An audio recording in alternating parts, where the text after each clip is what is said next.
기도하겠습니다.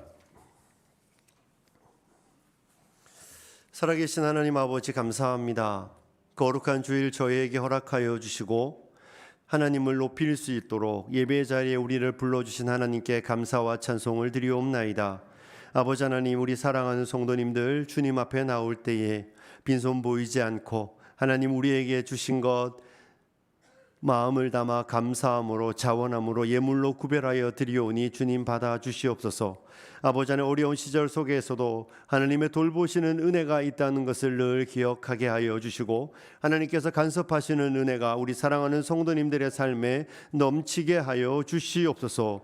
그리하여서 후히 주시는 은혜를 따라 베풀며 나누며 살아가는 우리 성도님들이 되게 하여 주옵소서. 소득의 10의 1조 감사의 예물, 아버지 하나님 선교의 예물, 구제의 예물, 주일의 헌금 하나님 구별하여 드리오니 이 예물들이 하나님 기뻐하시는 일에 아름답게 복되게 사용되게 하여 주시옵소서. 아버지 하나님, 오늘 몸된 교회의 김재양님을 다시 보내주시니 감사합니다. 아버지 하나님께서 보내셨으니 믿음에 든든히 서게 하여 주시고 함께 하나님의 나라를 소망하며 걸어가는 걸음이 되게 하여 주옵소서. 함께 하나님의 말씀을 듣습니다. 우리에게 깨달음의 은혜가 있는 복된 시간 되게 하여 주옵소서. 예수님 거룩하신 이름으로 기도드리옵나이다. 아멘. 할렐루야. 하나님의 은혜가 새로이 시작된 한 주간 여러분의 삶에 넘치시기를 축복합니다. 우리 송구 영신 예배가 이제 며칠 전이죠, 그죠? 한 8일 전에 있었는데 아마 오래전 기억일처럼 느껴지리라 생각합니다. 그때 제가 율동을 했습니다. 기억하시죠? 제가 율동을 엄청 잘했던 것 같은데 저희가 불렀던 찬양이 우리가 꿈꾸는 나라라는 찬양이었습니다. 그 가사 중에 이런 내용이 있었습니다. 아무것도 없는 자 같으나 모든 것을 가진 자로다. 아무것도 없는 것 같으나 모든 것을 가진 자다. 오늘 우리가 읽은 본문 10절에 나오는 이야기죠. 그리고 나서 그 다음 날 독일에서 목회하는 이제 동기 목사님이 연락이 왔습니다. 연락이 와서 저에게 이 구절을 이렇게 보냈더라고요. 형님 올해에도 목회 잘 하시라고. 그러면서 이제 성경 구절을 보내서 제가 그 말씀을 읽으면서 함께 우리가 이 말씀을 우리 성도님들과 나눴으면 좋겠다라는 생각이 있어서 오늘 본문을 이 고린도후서 6장 8절부터 10절로 정했습니다. 사랑하는 성도 여러분, 이 고린도 전후서는 교회가 어떤 어려움이 생기면 목사님들이 늘 선택하는 본문입니다. 왜냐하면 여기에 교회의 모든 문제들이 다 드러나고 있기 때문입니다. 그럼 고린도 교회는 바울이 애정을 갖지 않았을까? 아니요, 그렇지 않습니다. 사도 바울 선생께서 복음 전도 여행을 3차에 걸쳐 다니시는 날 동안 2차 전도 여행을 할 때에 고린도에서 복음을 전하고 1년 6개월이나 되는 긴 시간을 고린도에 있었습니다. 그러니까 2차 전도 여행에서 고린도를 제외하면 나머지 교회들은 그렇게 오래 있지 않았습니다. 데살로니가 교회는 세 일에밖에 3주 정도밖에 있지 않았다고 말합니다. 그러니 고린도는 가장 많이 있었으니 바울이 얼마나 애정을 가지고 목회했겠습니까? 정말 사랑을 가지고 복음을 전했고 사랑으로 세웠던 교회였는데 바울이 3차 전도 여행 중에 에베소에 머물면서 고린도 교회로부터 들려오는 소문들이 좋은 소문이면 좋을 텐데 그렇지 않은 거예요. 여러분, 애정을 가졌으면 더 좋은 결과를 기대하는 게 정상이지 않습니까? 한 목회자가 한 교회를 정말 열심히 섬겼는데 그 목회자가 다른 데로 옮겨갔는데 그곳에서 들려오는 이야기가 성도님들 중에 이런 이야기예요. 야, 바울은 누가 세웠니? 바울은 정말 사도가 맞니? 바울은 정말 우리를 위한 목회자였니? 이러면서 바울의 사도권과 바울 자체에 대하여 수없이 많은 사람들이 부정하고 비판하는 이야기가 바울의 귀에 들렸습니다. 그래서 바울은 아픈 마음을 부여잡고 눈물을 흘리며 고린도 전서와 고린도의 후서를 편지를 쓰고 있습니다. 그러면서 이 편지 가운데 오늘 우리가 읽는 6장에 오면 바울은 내가 사도라는 것이 어떻게 증명되는지 내 삶을 통하여 너희에게 말하겠다 이러면서 6장을 쓰고 있으며 특별히 그 가운데에서 이 바울의 이야기는 바울 한 사람의 이야기가 아니라 그리스도인들은 이런 사람이라는 것을 우리에게 가르쳐주고 있는 본문이 이 6장, 우리가 읽은 6장 8절, 9절, 10절이며 그 앞에 나오는 내용입니다. 조금 길어서 제가 3절의 말씀만 여러분하고 보려고 하는데요. 여러분, 그리스도인은 이런 사람입니다. 여러분, 이 말씀을 읽으시며 꼭 기억하셔야 되는데 우리 8절을 함께 읽어보겠습니다. 같이 읽습니다. 시작.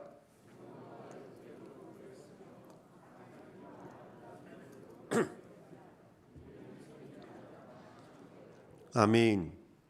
영광과 욕됨으로, 악한 이름과 아름다운 이름으로.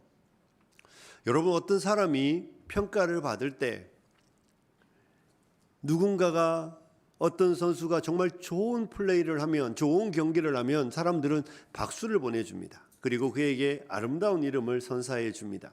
그런데 그렇지 않으면 비난을 하고 욕하고 악한 평가를 내립니다. 그러면 둘 중에 하나여야 하는데, 이 바울은 신기하게 이렇게 말하는 거예요. 영광과 욕됨이 함께하고 아름다운 이름과 악한 이름이 함께한다는 것입니다. 누구에게요? 사도 바울에게. 그러니까 모든 사람이 바울을 좋아하고 모든 사람이 바울에게 영광스러운 이름과 아름다운 이름을 줄 것 같은데 그렇지 않다는 것입니다. 어떤 사람들은 바울에게 영광스러운 이름을, 아름다운 이름을, 그런데 어떤 사람들은 악한 이름과 욕을 하는 사람들이 있었다고 바울은 말하는 것입니다. 이것이 바울의 삶에 일어났던 일입니다. 여러분, 우리는 이 땅을 살아갈 때에 모든 사람들이 나를 좋아할 거라고 생각하면 착각 중에 최고의 착각입니다. 모든 사람이 나를 좋아할 거야. 모든 사람이 저를 좋아할 거야. 여러분 다 저를 좋아하시죠? 그런데 여러분이 저를 좋아하는 거랑 제가 성경을 읽어서 설교를 할 때에 모든 사람이 저를 좋아하는 건 다른 이야기입니다. 이런 이야기가 있습니다. 모든 성도가 당신의 설교를 좋아하면 당신의 설교는 거짓말이라고. 모든 사람이 목회자의 설교를 다 좋아하면 그 설교는 가짜입니다. 여러분, 사도들뿐만 아니라 구약 성경의 선지자들을 생각해 보십시오. 선지자들은 하나님이 보내는 사람입니다. 이사야, 예레미야, 다니엘, 에스겔, 미가, 나움, 하박국, 그 모든 선지자들을 하나님이 보냈는데 그 선지자들을 유대인들이 환영하며 존귀히 여기며 왕만큼이나 귀하게 여겼습니까? 그렇지 않습니다. 그들을 예레미야는 우물에 던져버렸고 어떤 선지자들은 죽음을 당하는 그런 대접을 받았습니다. 그들이 하나님께로부터 왔습니다. 하나님의 말씀을 전했습니다. 하나님의 말씀을 하나님의 백성에게 전했는데 하나님의 백성들이 그를 박해하고 핍박했던 것. 그러니 모든 사람으로부터 모든 좋은 평가를 받겠다는 것은 삶을 박쥐처럼 사는 것입니다. 이 사람에게 가서는 이 말하고 저기 가서는 저 말하고 교회에서는 의로운 삶을 살고 세상에서 악한 길을 걸어가면 모든 사람에게 좋은 평판 받을지 모릅니다. 하지만 진리를 따라 살아가면 우리가 영광스러운 이름을 얻기도 하겠지만 욕된 이름을 얻을 것입니다. 우리가 아름다운 이름을 얻기도 하겠지만 악한 평가도 받게 되는 것입니다. 바울이 그랬고 우리 예수님이 그랬고 우리가 그래야 한다는 것입니다. 그러므로 사랑하는 성도 여러분, 이 땅에서 좋은 평판 받지 않는 것을 두려워하시지 마십시오. 이 땅을 살아가며 의의 길을 걸어가기 때문에 사람들이 나를 좋아할 거라고 생각은 하지 마십시오. 죄로 가득 찬 세상이 제일 싫어하는 게 의와 거룩입니다. 성도가 걸어가야 되는 길이 의와 거룩의 길인데 의롭게 살아가고 거룩하게 살아가면 세상에서 반드시 미움을 받게 되어 있습니다. 바울은 그 두 가지 평판이 그의 삶에 있다라고 말하며 우리의 길도 그렇다고 가르쳐주고 있습니다. 그러면서 바울이 뒤에 하는 이야기가 무엇이었습니까? 우리는 속이는 자 같으나 참되다라고 말하고 있습니다. 여러분, 기독교 진리가 어떤 사람들에게는 거짓말처럼 들립니다. 그래서 바울을 향하여 저 거짓말쟁이, 저 말쟁이, 저 속이는 사람, 우리로 하여금 가짜를 진짜처럼 속여 파는 사람, 이렇게 바울을 속이는 사람이라고 말하는 사람들이 있었습니다. 그리고 사람들은 바울의 이야기를 믿지 않았습니다. 근데 바울은 무엇입니까? 속이는 자 같지만 참되다 이렇게 말하는 것이죠. 나는 사람들이 나로 하여금 속이는 자라고 말하고 거짓을 말하는 사람이라고 말할지 몰라도 나는 참된 사람이다 이렇게 말하는 것입니다. 여러분, 진리는 세상 속에서 다 인정받는 거 아닙니다. 우리 예수님도 속이는 자라고 유대인들이 말했습니다. 저 속이는 자가 우리를 어지럽힌다고 말하며 저 속이는 자가 우리나라를 로마로부터 박해 가운데 있게 한다라는 평판을 받으셨습니다. 하지만 예수님은 진리셨습니다. 내가 곧 길이요 진리 참이셨던 분이십니다. 이것이 우리의 삶의 자리입니다. 과학 문명이 발전하고 기술 문명이 발전하여서 사람들이 달나라도 가고 화성도 가겠다고 이야기하는 이 시대 속에서 신을 이야기하고 내세를 이야기하며 심판을 이야기하는 우리는 세상 사람들이 볼 때에 거짓말장이이며 종교 장사꾼일 수 있습니다. 하지만 변하지 않는 것은 우리는 참인 줄로 믿습니다. 여러분, 진리가 진짜가 아니면 저는 종교 장사꾼이며 사기꾼입니다. 진리가 진짜가 아니라면 저는 거짓말쟁이이며 저는 거짓을 말하여 여러분의 헌금을, 여러분의 물질을 착취하여 삶을 영위하는 나쁜 사람입니다. 만약에 이 진리가 참이 아니라면 저는 이 목회자의 길을 가지 않을 것입니다. 무슨 영광이 있다고 이 길을 갑니까? 근데 이 길을 가는 이유가 무엇입니까? 이 길이 진리의 길이며 참된 길이기 때문에 가는 것입니다.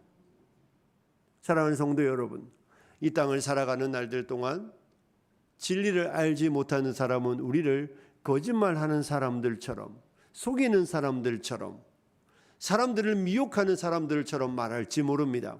하지만 잊지 마십시오. 저와 여러분은 진리를 소유한 사람인 줄 믿습니다. 이것이 우리가 세상에서 받게 되는 대접입니다. 그래서 우리가 진리라고 말하고 우리가 참되다고 말하는 사람들은 우리에게 영광스러운 이름을 줄 것이며 아름다운 이름을 줄 것입니다.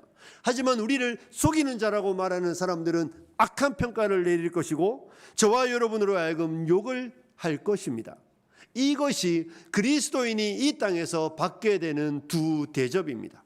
하지만 변하지 않는 것은 우리는 속이는 자가 아니라 참된 것을 전파하는 사람이라는 것입니다. 그뿐만 아니라 9절을 함께 읽어볼까요? 9절을 읽습니다. 시작.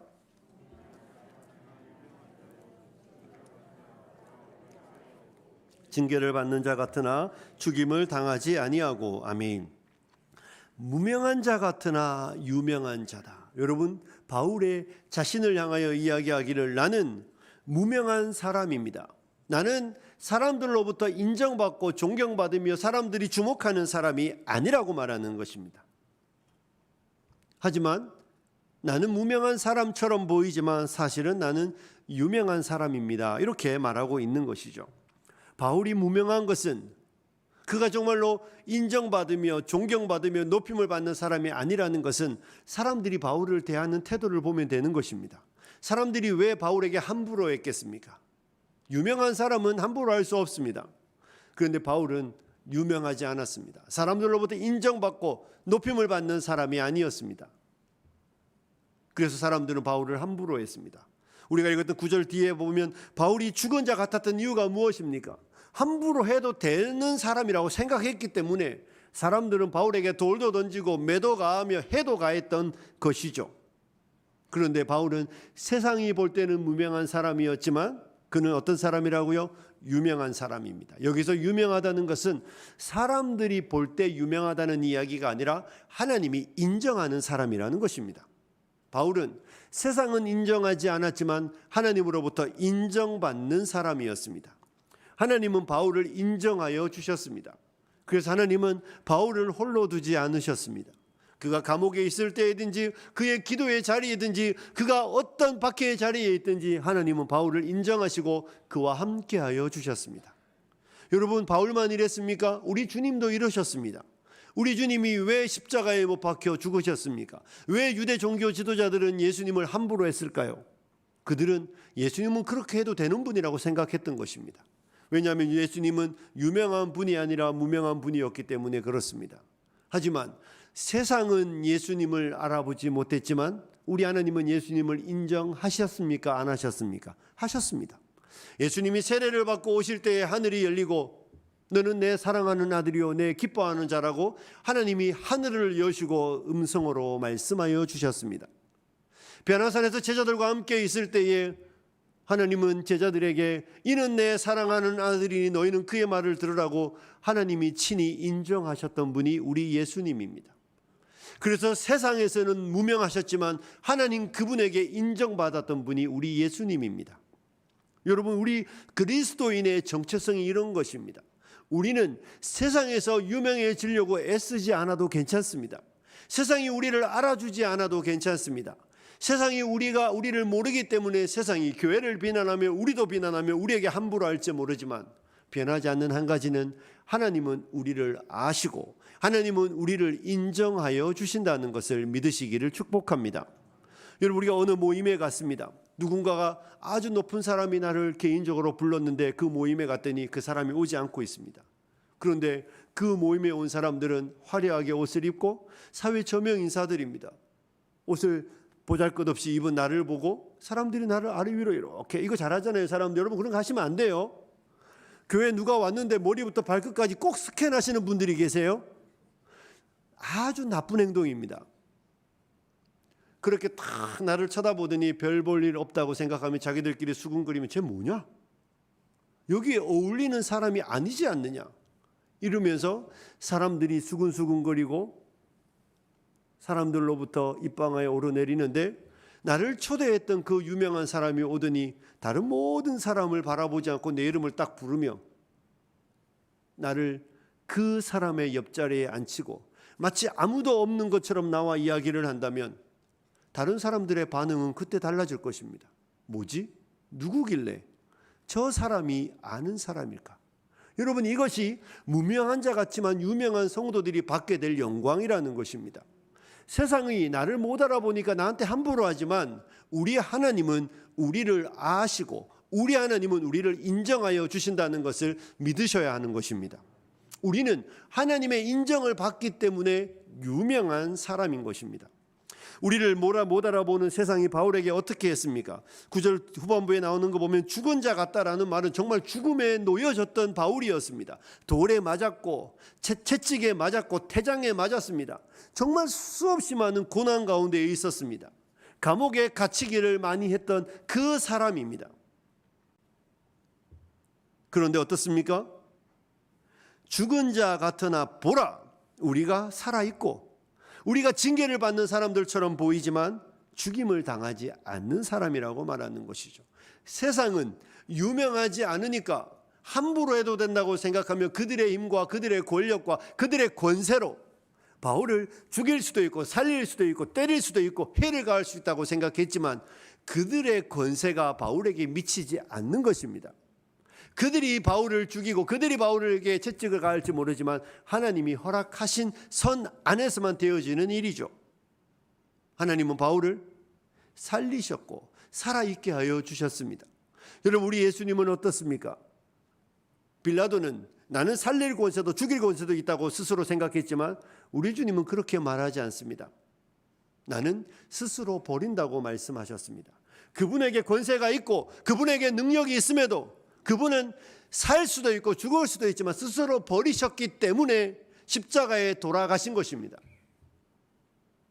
하지만 십자가에 돌아가신 주님은 영원히 거기에 계셨습니까? 영원히 무덤에 계셨습니까? 그렇지 않습니다. 하나님은 그를 살리셨습니다. 그리고 하늘에 올리시고 하늘과 땅의 권세를 그에게 주시며 모든 만물이 그분 앞에 무릎 꿇도록 하셨습니다. 이것이 우리 주님의 권세였으며 이것이 성도가 누릴 영광입니다. 여러분, 우리는 죽음에 놓여지는 것처럼 고난의 길을 걸어갈 수도 있습니다. 사람들이 인정하지 않아 함부로 취급받는 삶의 대접을 받을 수도 있습니다. 하지만 우리에게는 변하지 않는 생명이 있다는 것을 믿으셔야 합니다. 우리는 살아서 주님을 볼 수도 있고 우리는 죽겠지만 우리는 영원한 생명 가운데 나아가 부활의 소망을 누릴 줄로 믿습니다. 이것이 그리스도인입니다. 하나님이 인정하는 그 사람들은 죽음에 놓여 있을 수 없습니다. 우리는 살고 살 것이며 영원한 생명을 누리게 된다는 것을 사도는 우리에게 말하여 주고 있는 것이죠.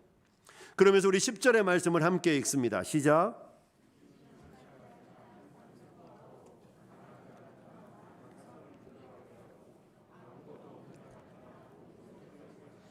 아멘. 근심하는 자 같으나 항상 기뻐하고. 여러분, 바울은 사람들이 보면 늘 근심과 걱정 속에 있는 것처럼 보일 때도 있습니다. 저쯤 되면 얼마나 고민이 많고 얼마나 근심이 많을까. 감옥에 있고 먹지 못하고 입지 못하고 삶에 일어나는 그 고난의 연속이면 그 사람의 마음일까? 이렇게 사람들의 눈에 보일 수 있습니다. 근심하는 사람처럼 보일 수 있습니다. 그런데 바울은 근심에 삼킨 바 되어 우울감에 그의 삶을 포기하는 그런 인생이 아닙니다. 감옥에 있으니 근심 속에 우울함 속에 자기의 인생을 한탄하며 괴로워하며 잠 못 이루는 밤을 보내는 사람이 아니었습니다. 분명히 우리에게 뭐라고 말합니까? 근심하는 자 같으나 항상 기뻐하고. 항상 기뻐하는 사람이 바울 스스로 바울 자신이라고 우리에게 분명히 가르쳐주고 있는 것입니다. 사랑하는 성도 여러분, 바울은 로마의 감옥에서 빌립보 교회에게 편지를 쓰며 항상 기뻐하십시오, 기뻐하십시오, 내가 다시 말하노니 기뻐하십시오, 이렇게 말했던 거 우리 다 아실 것입니다. 바울은 로마에 있는 교회에 편지를 쓸 때에는 환난 중에도 즐거워한다고 했습니다. 데살로니가 교회에 편지를 쓸 때에는 항상 기뻐하라고 말하였습니다. 자신은 기쁘지도 않은데 데살로니가 교회를 향하여서 너희는 기뻐하라고 말하는 것이 아닙니다. 내 안에도 기쁨이 충만하니 여러분도 기쁨이 충만하라고 이야기하는 것입니다. 여러분, 그리스도인은 근심하는 자 같지만 항상 기뻐하는 사람인 줄로 믿습니다. 여러분, 이 말의 의미를 반드시 이해하셔야 합니다. 이 이야기는 바울은 지금 고린도 후서를 쓰고 있으니까 고린도 교회 이야기를 하면 고린도 교회만 생각하면 가슴이 무너지는 거예요. 고린도 교회만 생각하면 눈물이 막 흐릅니다. 1년 6개월을 헌신하며 수고하며 낮에는 텐트를 만들고 밤에 복음을 전했던 그 교회, 정말 눈물, 애씀, 수고를 통하여 세웠던 그 교회였는데 그 교회가 들려오는 이야기가 안타까운 이야기뿐이니 근심이 있는 것입니다. 밖을 바라보면 근심이지만 바울 자신만 놓고 볼 때에는 어떤 사람입니까? 기쁨이 충만한 사람입니다. 바울 자신은 하나님의 은혜 안에 기쁨이 충만한 사람이기 때문에 외적으로는 근심이 있을 수 있을지 모르지만 내 내면은 기쁨이 충만하다고 이렇게 우리에게 가르쳐주고 있는 것입니다. 이것이 그리스도인입니다. 사랑하는 성도 여러분, 저와 여러분은 외적으로는 근심을 하셔야 합니다. 외적으로 근심한다는 이야기는 우리의 자녀들의 신앙을 생각하고 우리의 형제들의 신앙을 생각하며 우리의 이웃들이 살아가는 삶의 모습을 볼 때는 근심할 수 있습니다. 하지만 하나님 앞에 서서 내가 받은 은혜를 기억하고 하나님 앞에 서서 내게 베풀어진 하나님의 사랑을 기억하며 하나님 앞에 서서 내게 주신 성령의 은혜를 기억할 때에는 우리 안에는 기쁨이 충만해야 한다는 것입니다. 목사인 저를 만약에 이야기를 한다면 여러분을 생각할 때는 근심이 있는 것입니다. 여러분을 생각하면 마음에 무거운 짐이 있는 것입니다. 하지만 하나님 안에서 저 한 사람을 놓고 볼 때에는, 하나님이 내게 주신 은혜를 기억할 때에는 근심이 아니라 기쁨이 제 안에 있다는 것입니다. 제가 저를 보고 근심할 때에는 딱 이때입니다. 언제일까요? 제가 저 자신을 보고 근심하고 한숨 지을 때는 딱 이때뿐입니다. 병들었을 때 아닙니다. 삶에서 무엇인가 먹고 마실 것이 부족할 때 아닙니다. 사람들이 저를 알아주지 않을 때 아닙니다. 제가 저를 보고 근심할 때는 제 삶의 모습이 하나님 앞에서 부끄러울 때뿐입니다.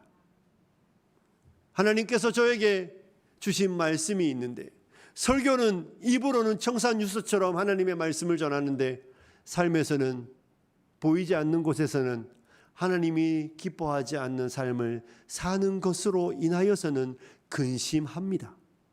애통합니다. 하지만 개인적으로 무엇이 없어서, 개인적으로 몸이 아파서, 개인적으로 삶에서 무엇인가를 누리지 못해서 근심하지 않습니다. 제 안에는 하나님의 약속이 있고 내 안에는 성령이 거하시고 하나님이 끊이지 않는 사랑으로 부으시는 하나님의 은혜의 폭포수가 제 안에 있기 때문에 제 스스로는 기쁨이 충만합니다. 저의 근심은 여러분입니다. 저의 걱정은 여러분입니다. 여러분도 그래야 한다는 것입니다. 여러분들도 여러분의 근심의 내용이 병들미 근심이 아니시기를 소원합니다. 여러분이 월급이 오르지 않고 때로는 삶에서 무엇인가 풀리지 않아서 그것 때문에 근심하지 않으셔야 합니다. 하나님께서 선하시니 여러분에게 길을 여실 것입니다. 여러분의 근심은 옆 사람 때문에 받는 상처가 아니라 옆 사람을 받아내지 못하는 실력 없는 것 때문에 근심하셔야 합니다. 옆 사람 때문에 목사님 저 교회 못 다니겠어요? 이게 아니라 목사님 기도 좀 해주세요. 말씀은 알겠는데 내 자아가 꺾이지 않아서, 내 자존심이 받아야 한다는 건 알겠는데 용납되지 않아서 어렵습니다. 목사님 제가 말씀을 내 삶에 이룰 수 있도록 기도 좀 해주십시오. 이렇게 근심하셔야 하는 것입니다. 하지만 변하지 않는 것은 그런 실력 없는 우리에게도 여전히 하나님이 은혜를 주고 계시기 때문에, 그런 실력 없는 우리에게도 하나님이 여전히 우리를 사랑하시기 때문에, 이런 우리의 연약함 속에도, 이런 우리의 부족함 속에도 이렇게 여전히 하나님의 말씀을 온전히 실천하지 못함에도 불구하고 하나님이 여러분에게 은혜를 주고 계시니 기뻐하시는 성도님들이 되시기를 축복합니다. 이것이 그리스도인입니다. 밖을 바라보면 근심이 되지만, 밖을 바라보면 남겨지는 자녀들, 남겨지는 형제들, 예수 밖에 있는 사람들 때문에 마음이 아프지만 내 안에는, 내 안에 계신 그리스도로 인하여, 내 안에 부으시는 하나님의 은혜로 인하여 이 땅에서는 없지만 하나님이 인정받는 사람으로 하나님의 나라를 유업으로 받았다는 그것으로 인하여 기뻐하시며 그 기쁨이 흘러 넘쳐서 모두에게 그 기쁨을 보여주는 복된 성도들이 되시기를 축복합니다. 바울은 이 이야기를 하고 있습니다. 그러면서 이 기쁨의 사람은 10절의 후반에 가면 이렇게 말하고 있습니다. 가난한 자 같으나 많은 사람을 부유하게 하고 아무것도 없는 자 같으나 모든 것을 가진 자로다. 아멘. 그는 가난했습니다. 그가 텐트를 만들면서 벼락부자 되지 않습니다. 텐트를 만들지만 그는 여전히 가난했으며 누군가의 도움을 받아 전도여행을 다니는 가난한 사람이었습니다. 그러니 바울은 물질로 누군가를 부유하게 하는 일은 불가능한 사람이었습니다. 하지만 그는 가난한 중에도 많은 사람을 부유하게 하는 사람이었다고 우리에게 가르쳐주고 있습니다. 왜냐하면 그는 세상의 기준으로는 아무것도 없지만 하나님 앞에서는 모든 것을 가진 사람이기 때문입니다. 사랑하는 성도 여러분, 저는 이 어려운 중에도 하나님이 우리 모두를 형통케 하셔서 하나님 우리를 부유하게 하셨으면 좋겠지만 우리 하나님이 그렇게 일하실 것이라고 생각하지 않습니다. 다른 모든 사람은 월급이 안 오르는데 여러분만 오를 것이라는 생각을 하시지 마십시오. 우리 교회도 올해 우리가 공동의회를 하겠지만 올해 교회 수입이 좀 줄었습니다. 여러분 경제가 어려우니, 여러분의 삶이 어려우니 주는 게 당연한 것입니다. 우리는 다 어려운데 하나님이 우리 가정만 복 주셨다. 물론 여러분 감사할 일입니다. 다 그렇게 하시리라고 저는 믿지 않습니다. 모든 사람이 어려우면 저도 어렵고 여러분도 어려울 것입니다. 시대가 이렇게 어렵고 물가가 이렇게 오르는데 나는 다 잘, 그런 사람이 한둘 있을 수 있을지 모르지만 다 어렵습니다. 우리는 그들과 함께 이 어려운 시기를 지나갈 것입니다. 하지만 세상에서 볼 때에는 우리는 삶이 그럴지 모르지만 우리는 변하지 않는 한 가지는 아무것도 없는 자 같으나 모든 것을 가진 부자가 저와 여러분이라는 것을 믿으시기를 축복합니다. 우리가 부자인 이유는 돈이 많아서가 아닙니다. 우리가 부자인 이유는 만유의 주 되신 그리스도를 가졌기 때문입니다. 만유의 주 되신 주님이 우리의 것이기 때문에 우리는 부유한 사람입니다. 우리의 지갑은 텅텅 빌지 모르지만 우리의 마음은 그리스도 그분으로 인하여 부유하다는 것을 믿으시기를 축복합니다. 그래서 사도 베드로와 요한이 사도행전 3장에 가면 성전에 올라갈 때에 성전 미문에 앉아있는 안전뱅이가 있었습니다. 나면서 걷지 못하는 그 사람. 우리 보편적으로 어떻습니까? 누군가가 이렇게 어려운 가운데 놓여 있으면 우리는 눈을 마주치지 않습니다. 왜? 눈 마주치면 왠지 우리의 양심이 그냥 지나갈 수 없잖아요. 그래서 그 사람이 나를 보지 않기를 나도 그 사람과 눈 맞추지 않으려고 합니다. 그런데 베드로와 요한은 그 사람을 주목하여 보았습니다. 그러면서 우리를 보라고 이렇게 말했습니다. 그 안전뱅이가 그를 바라볼 때에 무엇을 기대했겠습니까? 은과 금입니다. 돈입니다. 그런데 베드로가 뭐라고 말했습니까? 은과 금은 없다. 은과 금은 없다. 그런데 나를 보라고 말했다고? 분노가 치밀어 오르지 않을까요? 그런데 뭐라고 말합니까? 내게 있는 것으로 너에게 주노니 내게 있는 것으로 너에게 주노니 나사렛 예수의 이름으로 일어나 걸어라. 그 선포가 있자마자 그 사람이 일어나 걸으며 뛰며 춤추며 하나님을 찬송했습니다. 사랑하는 성도 여러분, 저와 여러분은 우리가 가진 세상의 부유함으로 세상을 섬기도록 부름받은 사람들이 아닙니다. 하나님이 그 방식이었다면 사도 바울을 재벌되게 했어야죠. 하나님이 그 방식이었다면 예수님을 로마의 황제의 아들로 태어나게 하셨어야죠. 그런데 우리 주님은 베들레헴 구유에 태어나셨고 바울은 가난하게 선교 사역을 할 수밖에 없었던 사람입니다. 하나님은 세상의 것들로 우리로 하여금 하나님의 나라를 확장시키시는 분이 아닙니다. 돈이 많아서 교회가 주님의 일을 하는 게 아니라는 것입니다. 우리가 아무것도 없는데 목사님 나 같은 사람이 복음을 전할 수 있을까요? 나 같은 사람이 뭘 할 수 있을까요? 여러분이 무엇이 없어도 아무 상관없습니다. 여러분이 정말 그리스도를 가지셨다면 그리스도로 인하여 부자라는 것이 확신하고 그리스도를 가졌기 때문에 여러분 안에 기쁨이 충만하다면 여러분이 세상을 부유하게 할 수 있는 유일한 사람이라는 것을 믿으시기를 소원합니다. 여러분이 그리스도를 가지고 여러분이 그리스도를 소유하며 여러분 안에 예수가 살아있기 때문에 여러분이 정말 부자라면 여러분만이 많은 사람을 부유하게 만들 수 있는 유일한 사람인 줄로 믿습니다.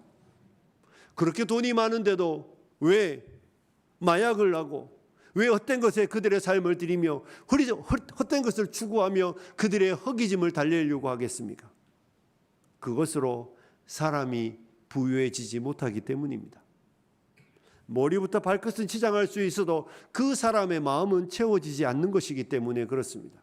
마음은 오직 예수로만 부유해질 수 있는 줄로 믿습니다. 그 하나님은 우리를 예수로 부유하게 하여 주신 것이죠. 그래서 세상에서는 가난한 자지만 아무것도 없는 자이지만 예수로 인하여 부자된 저와 여러분인 줄로 믿습니다. 그렇기 때문에 우리가 우리 안에 계신 예수님으로 인하여 우리 안에 계신 예수 그리스도 그분으로 인하여 세상을 부유하게 할 수 있는 유일한 사람들이라는 것을 우리는 잊지 않아야 합니다. 그리스도인은 무엇을 손에 가져 세상을 부유하게 하는 사람이 아니라 우리 안에 계신 그리스도 그분으로 인하여 부자가 되어 그 부유함으로 세상을 부유하게 하는 그 부르심을 받았다는 것을 믿으시기를 축복합니다. 말씀을 마무리하겠습니다. 사랑하는 성도 여러분, 여러분과 제가 진짜입니다. 우리는 가짜가 아닙니다. 우리는 진짜이며 우리는 세상은 우리를 알아주지 않아도 하나님의 인정받는 사람들입니다. 세상이 우리를 함부로 해도 변하지 않는 것은 주님이 우리를 살리시며 부활의 영광 가운데 세우실 줄로 믿습니다. 그러므로 예수 그리스도를 가진 저와 여러분은 세상 때문에 근심할 수는 있어도 우리의 영혼 때문에 근심하지 마십시오. 우리는 그리스도로 인하여 기쁨이 충만한 성도들이 되시기를 축복합니다. 그 그리스도로 인하여 부조하셔서 그 그리스도로 인하여 세상을 부유하게 하는 복된 성도님들이 되시기를 주님의 이름으로 축복합니다. 기도하겠습니다. 하나님 아버지, 예수님으로 인하여 부유해졌으니 예수님으로 인하여 세상을 부욕해 하는 저희들이 되게 하여 주옵소서. 우리 안에 기쁨이 충만하게 하여 주시고 우리 안에 은혜가 흘러 넘치게 하여 주시며 우리가 얼마나 유명한 인생들인지 잊지 않고 온 세상 우리 버려도 주님 우리 버리지 않고 함께 하신다는 믿음 속에서 주어진 하루, 주어진 이번 주간, 주어진 한 달, 주어진 2023년을 승리하며 살아가는 화평의 성도님들이 되게 하여 주옵소서. 예수님과 거룩하신 이름으로 기도드리옵나이다. 아멘.